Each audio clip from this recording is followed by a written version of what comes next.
en la zona próxima al centrómero del brazo largo y en el brazo corto, es la región que tiene algunos genes. Pero el cromosoma Y no tiene muchos genes. Es más bien pobre. Es uno de las regiones de los cromosomas más pequeños. Tiene una región pseudo-autosómica que está en la puntita del brazo corto del cromosoma Y. Acá aparece pintada de rojo. Y que se aparea con la puntita del brazo corto del cromosoma X. Es decir, es homóloga a la puntita del brazo corto del cromosoma X. Quiere decir que cuando se produce la meiosis, el apareamiento de los cromosomas sexuales, la punta del X se aparea con la punta del Y en una meiosis masculina y eso asegura la segregación. Es una región muy pequeña, decimos, de 3 megabases, es decir, de 3 millones de pares de base, es muy chiquita. Y el resto es una región macho específica o masculino específica, MSR, que es todo el resto del cromosoma Y que no recombina. Pero este pedacito chiquito sí puede recombinar y sí puede intercambiar algunos genes. Una de las cosas interesantes cuando analizamos esto es que si nosotros miramos, acá estamos tratando de amplificar esta región, acá está el centrómero y esto es lo que hay, este pedacito de acá son los genes que están en el brazo corto. ¿Vale? Fíjense ustedes que hay muy pocos genes que codifican para proteínas, los que aparecen marcados acá. Son poquitos genes que codifican. Hay muchos genes repetidos, y cuando hablo de genes repetidos quiero decir genes que están más de una vez, como estos que aparecen acá. ¿Está bien? Que están en un alto número de copias, todos estos genes que ven acá. Estos son genes de copia única y estos son genes repetidos. ¿Ven ustedes todos estos genes de acá? Están repetidos. Quiere decir, son genes muy parecidos, una familia de genes muy parecidos uno del otro, que están varias veces uno detrás del otro en el mismo cromosoma. Y todas estas regiones de genes repetidos llevan genes que están vinculados al desarrollo masculino y a la fertilidad. ¿Por qué sabemos eso? Porque sabemos que personas que son infértiles muchas veces presentan lesiones en esta región. Aquí tenemos dos regiones. Esta región la ZFA, esta región la ZFB, esta región la ZFC. Son regiones de lesiones frecuentes en el cromosoma Y. Las personas que tienen esta lesión presentan problemas de fertilidad. Son varones normales, pero que tienen problemas en la maduración de sus gametos en la gametogénesis. ¿Vale? ¿Qué genes hay en esa región? Estos genes repetidos. ¿Vale? Muchos de estos genes repetidos son genes que codifican para. Fíjense ustedes, el patrón de expresión. Esta primera columna son genes que se expresan en distintos tejidos. Esta segunda columna son genes que se expresan solo en el testículo. Y esta tercera columna son genes que se expresan también en otros tejidos. Fíjense ustedes que todos estos genes que están acá se expresan solo en el testículo. Quiere decir que son genes que tienen que ver con el proceso de maduración sexual y con la fecundidad. Entonces, hay una familia de genes que tienen que ver con la fecundidad que están en el cromosoma Y, con la fecundidad masculina. Y hay otros genes importantes, dentro de los cuales uno de los más importantes es el que aparece acá, SRI.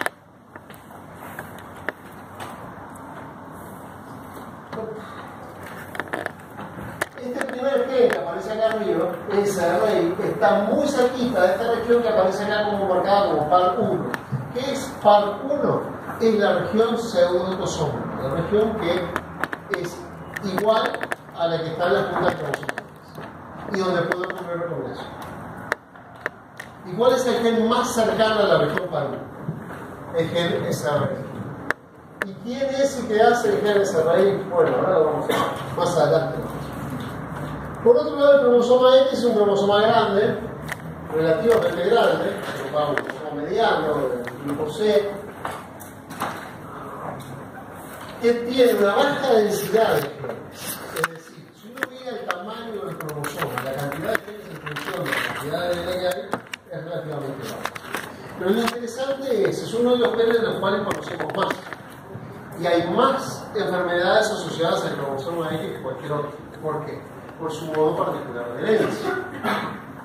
Cuando hay alguna alteración en algún gen del cromosoma X que normalmente debería ser recesiva, esa se expresa por los varones. ¿Vale? Porque los varones tienen una única copia y esa copia alterada es la única que existe y por lo tanto ese fenotipo se expresa y se observa. Entonces nosotros observamos un fenotipo y podemos especular a partir del estudio de ese fenotipo después que eso es un gen asociado al cromosoma X por su modo de herencia. Entonces, lo interesante de todo esto es que de todos los genes que hay, un 10% de los genes también se expresan en tejido. ¿Está bien? Y también están, por un lado, expresados en testículo y desregulados en la expresión en tejidos tumorales. O sea que son genes que tienen que ver con el desarrollo y con la diferenciación. Son genes bastante importantes. Y decimos también un 10% de los genes están asociados a enfermedades mendelianas. Y lo otro que ya habíamos hablado, que uno de los cromosomas X está compactado como cromatina de Bar, cosa que en los varones no sucede. ¿Cómo ocurre este proceso de compactación y de silenciamiento de uno de los cromosomas X? Bueno, de esto ya hablamos un poquito, vamos a hablar un poquito más en detalle. ¿Se acuerdan que nosotros, en el caso de un cigoto femenino, recibe el ovocito del cromosoma X, del espermatozoide otro cromosoma X? Estos dos cromosomas X en el cigoto van a empezar a expresarse. ¿Cuándo van a empezar a expresarse? ¿En qué momento? Después de que se prende el DAX4. Ahora lo sabemos. En respuesta a DAX4, una de las cosas que va a pasar es que se van a empezar a expresar genes cigóticos. Y uno de los genes cigóticos que se expresa, esto lo estoy sospechando, pero seguramente va a ser así, uno de los primeros que se expresa es el gen cis paterno. El gen cis paterno se expresa a partir del cromosoma X de origen paterno. Y se acuerdan que decíamos que el gen cis codifica para un ARN funcional, que no se traduce en proteínas. Pero ese ARN, fíjense que esto ocurre ya en el momento en que estamos en dos células, una vez que ocurrió la primera división, una vez que empezó el clivaje, o sea que es razonable pensar que esto está asociado a VAX4. Este ARN que empieza a ser transcrito acá se pegotea sobre el propio cromosoma sobre el cual se está sintetizando. Se está sintetizando ese ARN y ese ARN queda asociado a ese cromosoma. Como lo ven ustedes marcado aquí. Y esta asociación de este ARN al cromosoma recluta otras proteínas de unión de ARN que vienen a unirse allí sobre ese cromosoma y que traen algunas enzimas modificadoras de la cromatina. Entonces esto lleva a silenciar los genes sobre ese cromosoma X y no sobre el otro. ¿Vale? Esto recluta de acetilasa de histonas, metila los promotores de los genes, recluta variantes de histonas H2A que tienen que ver con silenciamiento génico, compacta esa. ¿Vale? Esto continúa hasta la módula. Y en el estadio blastocisto lo que sucede es que esta señal de silenciamiento del cromosoma X paterno se mantiene en el trofoblasto, que es el tejido que va a dar lugar a la placenta y al proceso de nación. ¿Vale? Y se borra en el macizo celular interno. Esta señal se pierde en el macizo celular interno, en este proceso de y a partir de allí nuevamente se resetea el silenciamiento de los cromosomas X de manera azarosa. Algunas células van a silenciar el X paterno, algunas células van a silenciar el X materno. Y en general lo que sabemos es que casi todas las mujeres son un mosaico de células que tienen silenciados algunos el paterno, otros el materno. Entonces, en algunas células se están expresando el cromosoma de origen paterno, otras células están expresando el cromosoma de origen materno. Y eso ocurre más o menos al azar. ¿Vale? Bueno, ¿hasta acá vamos bien? Entonces estamos hablando mucho de cromosomas, pero no estamos yendo al punto de cómo se da la determinación del sexo. Y el camino hacia la diferenciación sexual entonces parte de esto, de los cromosomas sexuales, que vimos que tienen su diferencia. parte de una determinación genética del sexo, donde a partir de los movimientos celulares y del mesodermo intermedio se va a inducir la diferenciación de una gónada indiferenciada y un grupo de células germinales primitivas van a migrar hacia esa gónada indiferenciada, células del mesodermo intermedio, y después, en función de la presencia o no de un gen, el gen SRI, el cromosoma Y, esto va a seguir un camino de desarrollo y de diferenciación masculina o un camino de desarrollo y diferenciación femenino. ¿Está bien? Perdón, femenina y masculina. ¿Está bien? Entonces, pasamos por una etapa de determinación, de diferenciación de esa gónada, sexo gonadal, y luego una etapa de organogénesis, de maduración de ese órgano. La maduración del órgano lleva a la síntesis y a la producción de hormonas. Esa producción de hormonas comienza a tener acción a distancia en el resto del organismo y generando características sexuales propias de ese embrión, propias del sexo que le corresponde de acuerdo a su constitución genética. Bien, yo vamos a tratar de ir paso a paso por este tema. El primer paso es la formación de la gónada indiferenciada. Y lo primero que ocurre son movimientos morfogenéticos, como decíamos. A las 4 semanas se forma la cresta urogenital, es decir, este embrioncito que se está formando en esta región posterior, ustedes tienen acá un corte del embrión, hacia los costados de esta zona lateral, se forma por un lado un primordio gonadal y células que estaban en esta región posterior comienzan a migrar hacia esta cresta genital.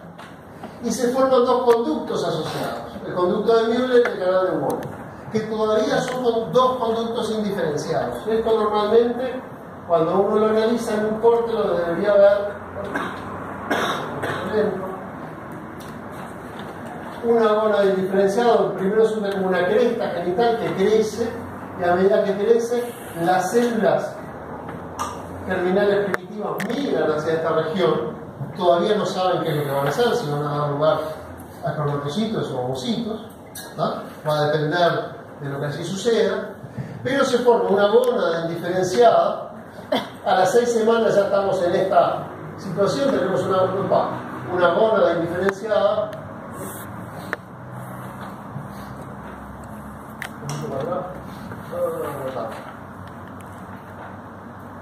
Bueno, tenemos una gónada indiferenciada, tenemos una serie de conductos adyacentes, que es lo que vamos a analizar más adelante. ¿Cómo ocurre esto? La conversión de la cresta urogenital en una gónada bipotencial requiere la acción de varios genes, requiere la acción por inducción de varios genes. Esto ocurre a partir de la activación de un montón de genes y de vías de señalización WNT, que hace que esta cresta urogenital crezca y prolifere formando una estructura separada, que es la gónada indiferenciada, y eso depende fundamentalmente de dos factores, de SF1 y WT1. ¿Quiénes son SF1 y WT1? Bueno, SF1 es el factor esteroidogénico 1. Es un gen regulador que está en el cromosoma 9, en el brazo largo del cromosoma 9, y es el responsable final de la expresión de las hormonas esteroideas, tanto masculinas como femeninas. Ese gen que tiene que ver con el encendido de la producción de hormonas esteroideas. Pero empieza a actuar mucho antes, en la formación de la gónada indiferencial.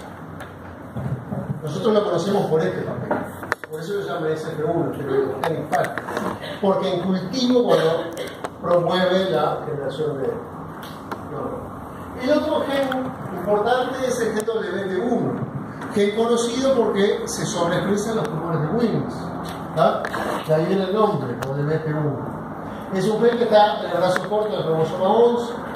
Es un factor de transcripción, un regulador transcripcional negativo, es decir, es un regulador, un represor génico muchas veces, con de zinc. Y se conocen por lo menos 4 transcriptos distintos por splicing alternativo de este gen, de WT1, y probablemente cada uno de ellos tenga la misma. Pero lo que sí sabemos es que estos 2 genes son fundamentales para que ocurra este primer paso. ¿Y por qué sabemos eso? Porque cuando nosotros tenemos ratones defectivos, ratones knockouts para WT1 o ratones knockouts para SF1, no se desarrollan las otras. ¿Vale? Entonces sabemos positivamente que estos 2 genes son necesarios para que se forme la bola indiferencial. Si estos 2 genes no están, no hay bola indiferencial. ¿Está bien? Entonces estos son de alguna manera los que arrancan todo este proceso. Bien, ¿quiénes están después de esto? Bueno, tenemos la formación de la bola indiferenciada que depende de SF1, WT1 y la migración de las células germinales a esa bola indiferenciada. Y el paso fundamental en la determinación es SRI. Es el que nos lleva del sexo cromosómico al sexo génico. Es el que hace el paso. ¿Está bien? ¿Qué es SRI? SRI decíamos que es un gen que está muy próximo a la región pseudoautosómica, en el brazo corto del cromosoma Y, a 5 kilobases, es decir, a 5000 pares de base de la región pseudoautosómica. Esto en términos de genoma es nada, absolutamente nada. ¿Vale? Es un gen relativamente largo, de 21 kilobases, sin intrones, y codifica para un factor transcripcional, un regulador de la transcripción, que se une al ADN. Aquí está representado el dominio de unión al ADN en negro. Este es el ADN, y ven que la proteína SRI, cuando se une al ADN, doble el ADN, y eso a su vez hace que otros factores de transcripción puedan asociarse, que entonces se encuentran. Y es el gen principal para la determinación de testículos en el hombre. Es un gen que mapea con una zona que se había identificado en el ratón como TDF, región del determinador de testículos, el factor del determinador de testículos, TDF. ¿Está bien? Este gen está regulado positivamente por WT1 y SF1. ¿Está bien? Si no hay SF1 y WT1, la activación de SRI se ve disminuida. Y hay cosas bien interesantes que suceden con esto. ¿Cómo sabemos que este es el gen fundamental en la transmisión del sexo génico? Con un experimento muy elegante que se hizo en la década de los 90, que generar ratones transgénicos XX que llevan SRI. Un ratón, un embrión de ratón XX al cual se le agregó artificialmente un cromosoma SRI, un gen SRI. Estos ratoncitos que son XX y que tienen un SRI, se desarrollan como machos. Y nosotros acá no vemos, pero deberíamos ver, cuando se hace por PCR, acá una banda que corresponde al gen SRI, en las hembras no vemos nada, y en los ratones XX transfectados con SRI se ve una rayita. Y si uno mira, este es un ratoncito macho normal y este es un ratoncito macho XX, SRI, macho. ¿Vale? Entonces, caramba, SRI claramente es el que solo el gen SRI lleva al desarrollo hacia macho. ¿Vale? Los ratoncitos son machos pero son infértiles. ¿Vale? Desarrollan una gónada, pero no tienen los otros genes del Y. Pero bueno, pero la diferenciación se da. Bien. ¿Hay algunos otros ejemplos de esto? ¿Y hay ejemplos humanos de esto? Sí, hay. Hay ejemplos humanos de esto. Los ejemplos que conocemos es el síndrome de la Chapelle, que es un síndrome que ocurre con una frecuencia de 1 en 30.000, que son varones que tienen 46 cromosomas, XX, que son estériles. Y esto normalmente antes no se conocía mucho, fenotípicamente son varones normales, pero empezó a descubrirse cuando empezó el fenómeno de las clínicas de asistencia a la fertilidad. Personas que tenían problemas de fertilidad, que asistían a una clínica, se empezaba a hacer un análisis, se hacía un análisis fertilístico y se descubría que este buen señor era XX.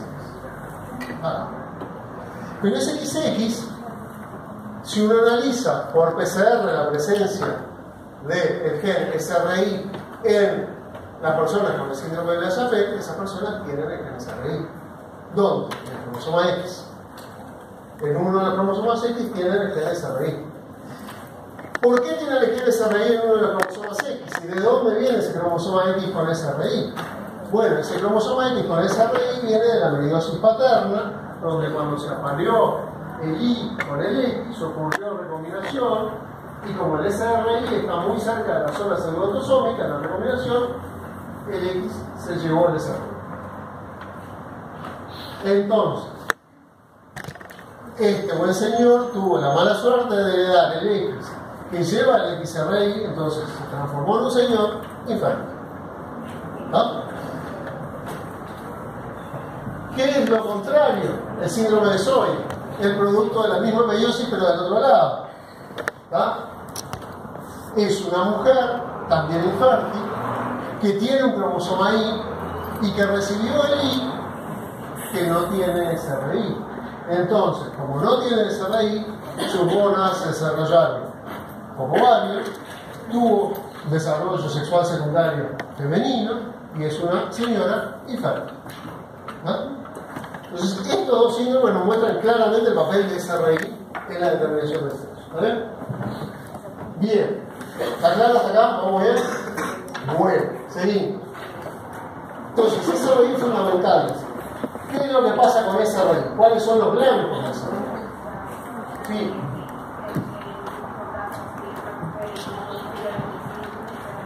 Sí. ¿Tiene su qué? Sí. No es que no tenga gónadas, tiene gónadas femeninas, tiene varios. Es infértil, porque no tiene los genes vinculados con la maduración de ovocitos correspondientes. Hay un mecanismo de regulación de acción de otros genes del I que sí están funcionando, que están actuando en el proceso de maduración sexual y que están interviniendo. ¿Está bien? Pero cuando una mujer tiene, no sé, el otro X que está apagado, en realidad no está apagado totalmente. El X que está apagado, sí, no está apagado totalmente. Lo que se está expresando seguramente sí se está expresando en ese X, y se están expresando muy poquitos genes. Hay unos poquitos genes que se expresan a partir del X apagado.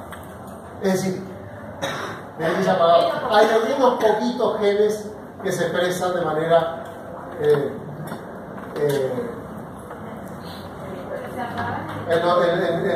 a partir de los otros. Claro, pero esos poquitos genes determinan la fertilidad. Algunos de ellos tienen que ver con la fertilidad. ¿Cómo? No, sí, se apaga naturalmente uno u otro, pero lo que dice la compañera, y es cierto, es que en ese cromosoma X silenciado no está absolutamente todo silenciado. Hay algunos poquitos genes que se escapan, y esos poquitos genes que se escapan son esenciales, porque si no están, el desarrollo se complica. ¿No? No vamos a entrar en detalle de eso. ¿Está? Bueno, entonces, algunos otros genes importantes.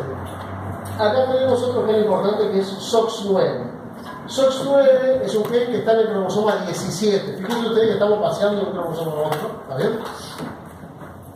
Y es también un factor de transcripción, que se expresa en la gónada embrionaria masculina, es decir, se expresa en la gónada embrionaria indiferenciada, que va a ser masculina después de esa raíz. ¿Está bien? SOX9 se prende con SRI. SRI prende a SOX9. ¿Está bien?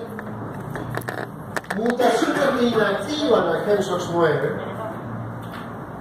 dan lugar a reversión de sexo, es decir, personas que son 46XY y que no tienen un SOX9 funcional se desarrollan como mujeres. Aunque tengan SRI, porque el primero de la cascada por debajo de esa raíz falló. ¿Está bien? Esa raíz es como la primera llave. Pero esa llave prende otra llave maestra, que es SOX9. SOX9 participa no solo en la determinación de sexo, sino también en la diferenciación de un montón de temas. Si ustedes empiezan a buscar información sobre SOX9, van a ver que SOX9 es un gen fundamental en la diferenciación de un montón de temas. en la diferenciación temprana de distintos tejidos orgánicos. En el desarrollo de las gónadas tiene que ver sobre todo con el desarrollo de la gónada indiferenciada hacia el testículo. Y ahora lo vamos a ver más en detalle. El otro gen importante es un gen que está en el X, que es DAX1. DAX1 está en el brazo corto del cromosoma X y es un receptor hormonal para hormonas esteroides, para hormonas de tipo esteroideo, para hormonas liposolubles, un receptor nuclear que enciende genes también, enciende también y su ausencia es compatible con la formación de testículos, es decir, cuando no hay DAX9 se forman testículos. Y es un gen sensible a la dosis. ¿Por qué? Fíjense ustedes una cosa muy interesante. En el varón nosotros tenemos un SRI y una copia de DAX1. ¿Está bien? En una mujer nosotros tenemos dos copias de DAX1, pero una de ellas está inactiva y la otra está activa. Si hay una duplicación de DAX1, cosa que eventualmente sucede en algunos casos con muy poca frecuencia, o se puede hacer experimentalmente en ratones, el desarrollo de un aumento de la dosis de DAX revierte la señal de SRI. Cuando tenemos DAX1 duplicado, el desarrollo va hacia el lado femenino. Quiere decir que este también es un gen que responde de alguna manera a la señal de SRI. Cuando analizamos esto desde el punto de vista de cómo son los patrones de expresión en el desarrollo de la gónada, sí.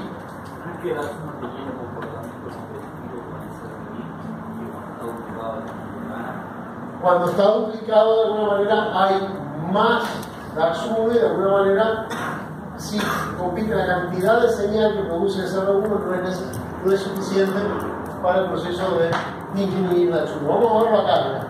Este es el ejemplo de los niveles de presión de todos estos genes, SRI, DAX, en rojo y verde, para acá me recuerdo más